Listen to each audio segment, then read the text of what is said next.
This is All India Radio. In the program Spotlight, now we bring you a discussion on India's priority areas at the 17th G20 Summit in Bali. The participants are Veena Sikri, former diplomat, and Lalima Aneja Dang, AIR correspondent.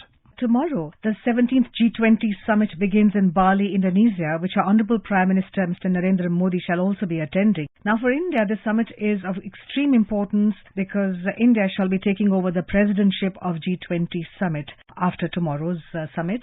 Ma'am, what are the challenges at the moment in general that you see for the summit? We have to realize that in these recent years, the G20 has assumed a hugely important role in solving some of the world's major problems that have arisen. We've known, of course, that a lot of this could be done through the UN, but we do know that in the UN, the Security Council, dominated by the P5, and functioning of the UN and even the Bretton Woods financial institutions have not been satisfactory at all, especially from the point of view of developing countries. And so we did see in the aftermath of the financial crisis that the G20 formed in 1999 is now assuming more and more important role. India's chairmanship of the G20, which we are going to assume as of 1st of December, is being treated with the highest importance by Prime Minister Modi and the entire government of India. And they're attaching the highest importance to it because we do see through India's role as through the presidency of the G20 that India will have for 1 year from December 1, we do see a great potential for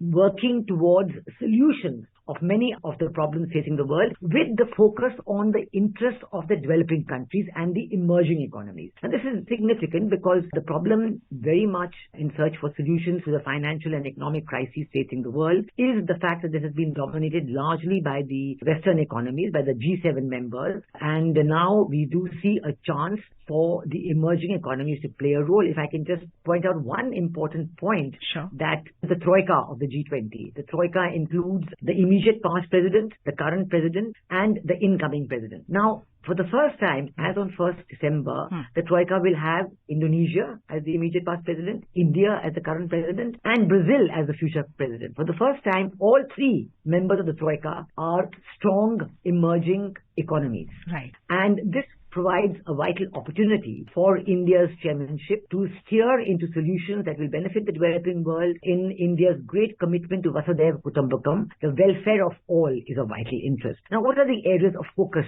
for the G20 that we are looking at? The G20 emerged primarily to look at financial markets and the world economy. But we see increasingly that the G20 has been looking into issues like climate change, or lifestyle for the environment. These are assuming importance. Energy security, food security, women's empowerment. These are some of the issues that are more and more are taking up greater focus in the G20. And we do know that India, in its preparation for the presidency of the G20, has committed itself to giving importance to these aspects. And I think that we are planning in each of these aspects to see what India can do to bring solutions before the world and implement the solutions with the focus on the emerging economies. There are a number of groups. The summit for the G20 is being held right now in Bali, but India has planned for the next summit to be held in New Delhi in September 2023. But in the meanwhile, throughout the year, beginning 1st of December, we will be holding about 200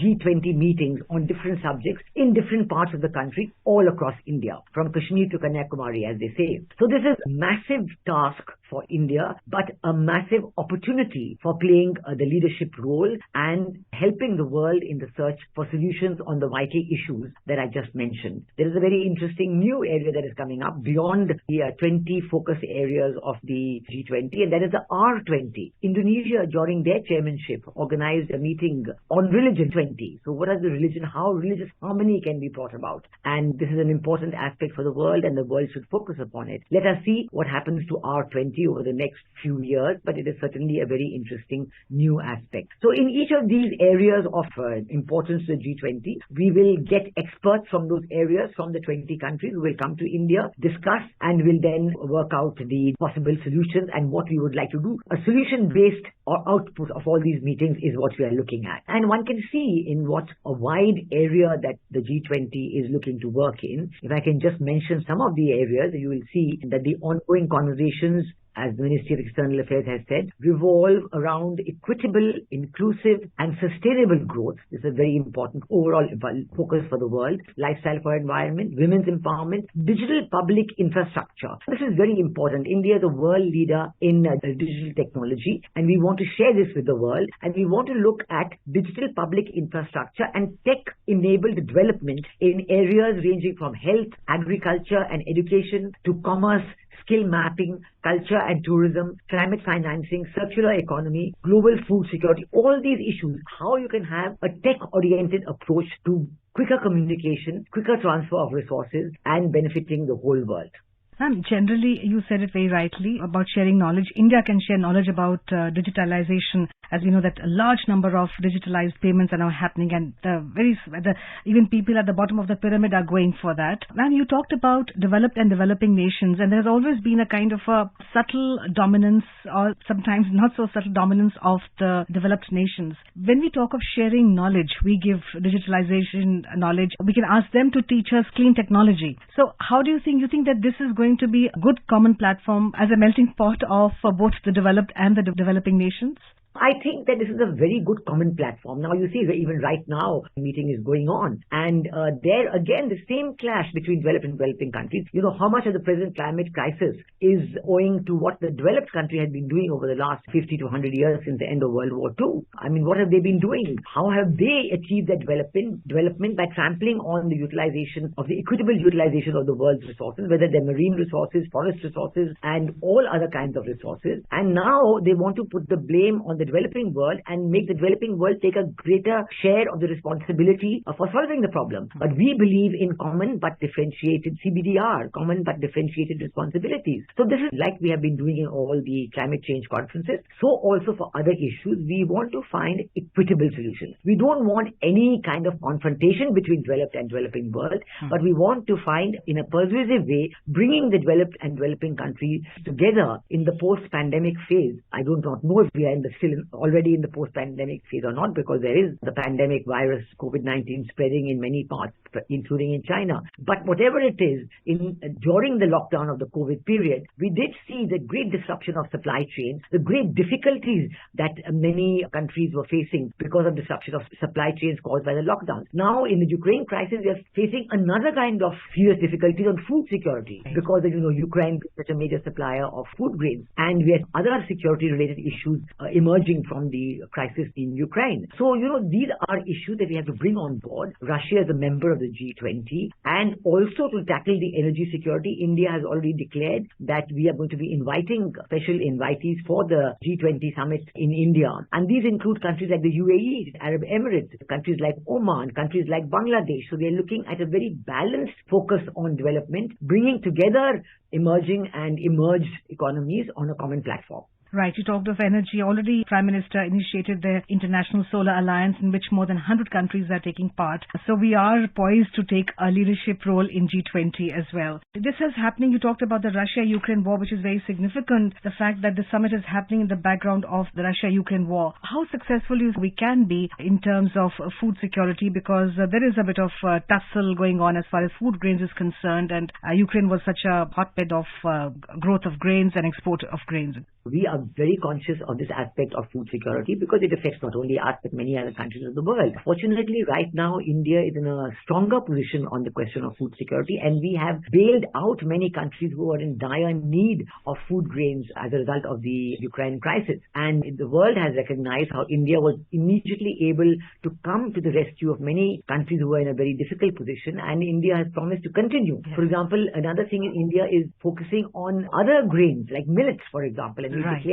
an international year of millets, and we are telling the world that we must look at other food grains as well to meet the world's food security, so that we're not just with wheat and rice. And India is again playing a leading role in that, because not only for other countries but within our own country, this focus on millets and other food grains is going to be of great value, because these food grains are not only equally, if not more nutritious than wheat and rice, but they grow quickly, they grow in arid areas, they do not need the kind of care and excessive water supply that wheat and rice do. So we are leading from the front in this field as well. And we're doing it in our own pattern of development. Even before the G20 presidency has come upon us, we have been working ahead to take the leadership on these fronts within India and to help the world. So this focus of India's visionary approach, Prime Minister Modi's visionary approach to Vasudhaiva Kutumbakam, helping the world and helping us to help the world. So this aspect has been very strongly recognized. And also another aspect of the G20 and the security dimensions are being looked at. And we also seeing the whole importance of the Indo-Pacific coming out right now with the active role that Quad is now playing and the formation of AUKUS,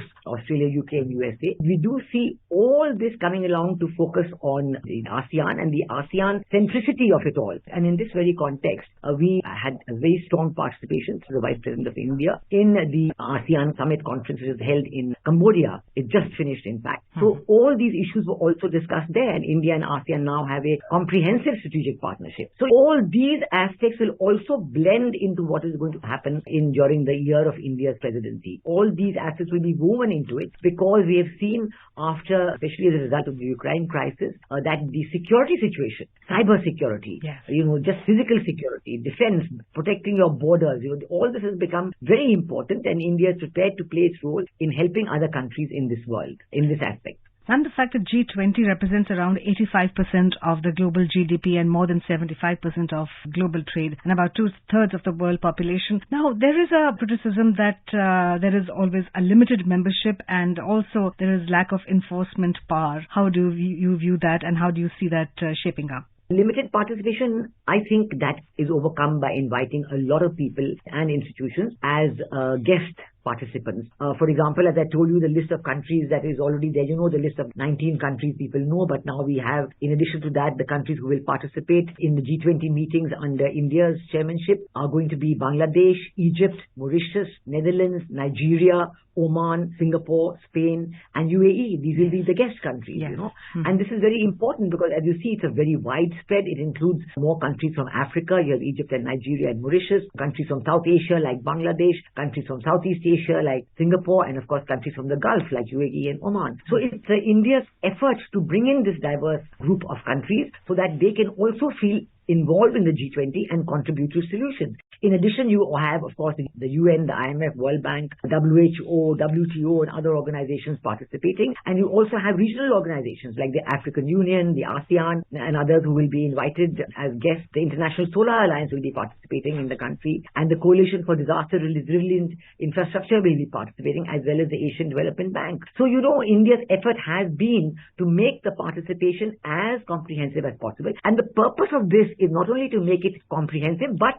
to get more and more the focus on implementation. That, when you have a broader participation, especially the UN agencies and other groupings like the ADB and the ASEAN, then they will take up participation of separate aspects, and you can focus on getting responsibility for implementation fixed and, hope to get specific progress. I agree with you. Otherwise, there's always a criticism that the UN and the UN meetings are all talking shops and they never come. Even if they have very elaborate resolutions, the implementation is always a problem. So I think that we are trying to move over this problem as well, and to see that there should be no perception that there is just a talking shop, and we'd like to have very much the focus on implementation. Look at the energy security. You've got the International Solar Alliance present. So you're looking at specific projects. They will be able to say what is possible to implement, what can be done, which countries can do what. There'll be a great amount of participation focused on implementation. And on the fact that Mr. Joe Biden, Xi Jinping and Rishi Sunak and the French Premier Emmanuel Macron will be attending, such great leaders would be coming for the summit. We also hope that there will be an informal and greater bonding among the leaders, which actually help for greater implementation in the spirit of Vasudhaiva Kutumbakam, as you said. That will also help. Yes, and one important point I'd like to add here is that